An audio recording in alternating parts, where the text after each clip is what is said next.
بسم اللہ الرحمن الرحیم۔ حضرت امام جعفر صادق علیہ السلام نے فرمایا، خدا کی قسم نیک لوگ کامیاب ہو گئے۔ تم جانتے ہو کہ وہ کون ہیں؟ وہی جو چیونٹی تک کو اذیت نہیں دیتے۔ نبی پاک صلی اللہ علیہ وآلہ وسلم نے ارشاد فرمایا، دوزخ کی آگ حرام ہے ہر ایسے شخص پر جو مزاج کا تیز نہ ہو، نرم ہو، لوگوں سے قریب ہونے والا ہو، نرم خو ہو۔ حضرت امام جعفر صادق علیہ السلام نے فرمایا، مومن کے لیے صبح کے وقت کچھ کھائے بغیر گھر سے جانا مناسب نہیں ہے، کیونکہ صبح کو کھانا کھا کے جانا عزت و احترام کا باعث ہے۔ حضرت امام علی ابن موسیٰ رضا علیہ السلام فرماتے ہیں، نہ تم آل محمد کی محبت کے بھروسے پر خدا کی عبادت کو چھوڑنا، اور نہ ہی عبادت کے بھروسے پر آل محمد کی محبت کو چھوڑنا، کیونکہ ان میں سے کسی ایک کو بھی ایک دوسرے کی بغیر قبول نہیں کیا جائے گا۔ حضرت علی علیہ السلام فرماتے ہیں، 3 کام عزت بڑھانے کا سبب ہوتے ہیں: سلام کرنا، مجلس میں کسی کو جگہ دینا، اور لوگوں کو ان کے اصل نام سے پکارنا۔ اپنی بیٹیوں کو بچپن سے ہی پردہ کرنا سکھاؤ، تاکہ بڑے ہونے پر ان کو بے پردہ چہروں سے نفرت ہو جائے۔ سیدہ فاطمہ الزہرا سلام اللہ علیہ۔ میاں بیوی کے حقوق۔ حضرت عائشہ صدیقہ رضی اللہ تعالیٰ عنہ سے روایت ہے کہ رسول پاک صلی اللہ علیہ وآلہ وسلم نے فرمایا، عورت اپنے شوہر کے گھر سے جب خیرات کرے تو اس کے خاوند کو بھی اجر ہوتا ہے، اور اس کو بھی ایک کے اجر سے دوسرے کا اجر گھٹتا نہیں، برابر اجر ہوتا ہے۔ شوہر کو کمائی کا اجر اور عورت کو خیرات کرنے کا اجر۔ جب یتیم بچے کو دکھ دیا جاتا ہے، پیارے نبی پاک صلی اللہ علیہ وآلہ وسلم نے ارشاد فرمایا، جب یتیم کو دکھ دیا جاتا ہے تو اس کے رونے سے اللہ تعالیٰ کا عرش کانپ جاتا ہے، اور رب ذوالجلال فرماتا ہے، اے فرشتوں، اس یتیم کو جس کا باپ منو مٹی تلے دفن ہو چکا ہے، کس نے رلایا ہے؟ فرمانے مصطفیٰ صلی اللہ علیہ وآلہ وسلم، جب تم اللہ پاک سے مانگو تو اس سے جنت الفردوس کا سوال کرنا، کیونکہ یہ جنت کا درمیانی حصہ اور اعلیٰ درجہ ہے، اس کے اوپر اللہ پاک کا عرش ہے، اور جنت کی نہریں اسی سے نکلتی ہیں۔ سبحان اللہ۔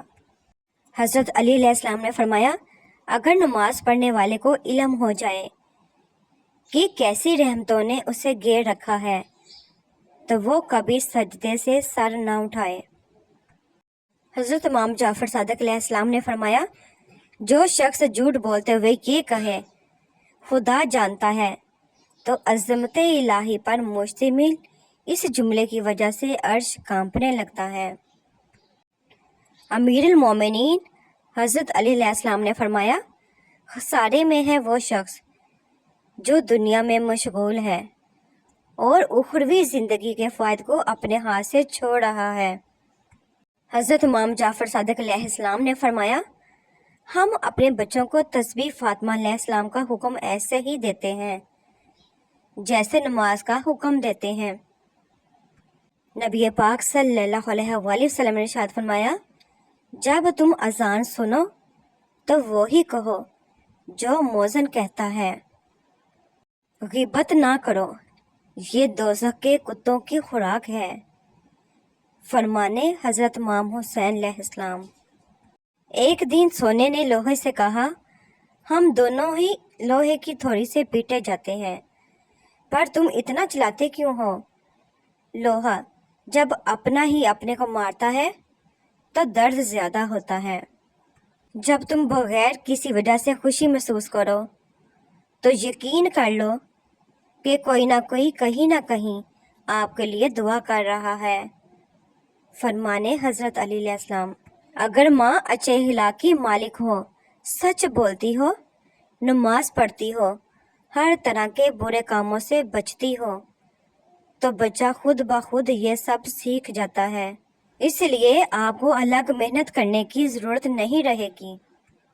فرمانے حضرت علی علیہ السلام، 3 چیزیں ایمان کو تباہ کر دیتی ہیں: امیروں کی محفل، عورتوں کی صحبت، جاہلوں سے بحث۔ مسور کی دال کھانے سے انسان نرم دل ہو جاتا ہے۔ جو لوگ مسور کی دال کثرت سے کھاتے ہیں انہیں بہت جلد رونا آتا ہے۔ فرمانے نبی پاک صلی اللہ علیہ وآلہ وسلم۔ حضرت امام علی رضا علیہ السلام سے روایت ہے کہ رسول پاک صلی اللہ علیہ وآلہ وسلم نے فرمایا، خدا عورتوں پر مردوں سے زیادہ مہربان ہے۔ حضرت امام جعفر صادق علیہ السلام نے فرمایا، جب بچہ 12 سال کا ہو جائے تو اس کی نیکیاں لکھی جاتی ہیں اور بالغ ہونے کے بعد ان کے گناہ بھی لکھے جاتے ہیں۔ صادق آل محمد علیہ السلام ارشاد فرماتے ہیں، ملائکہ کسی خوشی کے موقع پر حاضر نہیں ہوتے مگر 2 موقعوں پر، جن میں سے ایک وہ ہے جب شوہر اپنی بیوی سے ہنسی مزاح کرتا ہے۔ فرمانے مصطفیٰ صلی اللہ علیہ وآلہ وسلم، جو اپنے باطن کی اصلاح کرے گا تو اللہ پاک اس کے ظاہر کی بھی اصلاح فرما دے گا۔ اعتماد ایک چھوٹا سا لفظ ہے جسے پڑھنے میں سیکنڈ، سوچنے میں منٹ، سمجھنے میں دن مگر ثابت کرنے میں ساری زندگی لگتی ہے۔ دعا ایک امید ہے، دعا ایک یقین ہے، دعا ایک بھروسہ ہے، دعا ایک وسیلہ ہے، دعا ایک حوصلہ ہے، دعا ایک محبت ہے۔ دعا مانگنے والا اپنی پریشانیاں اور مشکلات اللہ پاک کے حوالے کر دیتا ہے۔ جب اپنی پریشانیاں اللہ پاک کے حوالے کر دیتا ہے تو وہ ضرور پریشانیوں سے نکال دیتا ہے۔ وہ ماں سے بھی 70 گنا زیادہ پیار کرتا ہے۔ کیسے آپ کو یا مجھے پریشانی میں دیکھ سکتا ہے؟ پریشانیاں کبھی کبھی اس لیے آتی ہیں تاکہ ہمیں اللہ پاک یاد آتا رہے۔ وہ ہمیشہ انتظار کرتا ہے کہ میرا بندہ میرے پاس لوٹ آئے۔ اللہ پاک سے دعا ہے ہم سب کی پریشانیاں، بیماریاں، تنگ دستیاں دور فرمائے، آمین۔ ہمیشہ خوش و آباد رہیں اور میرا کریم رب آپ کو کسی کا محتاج نہ کرے، آمین ثم آمین۔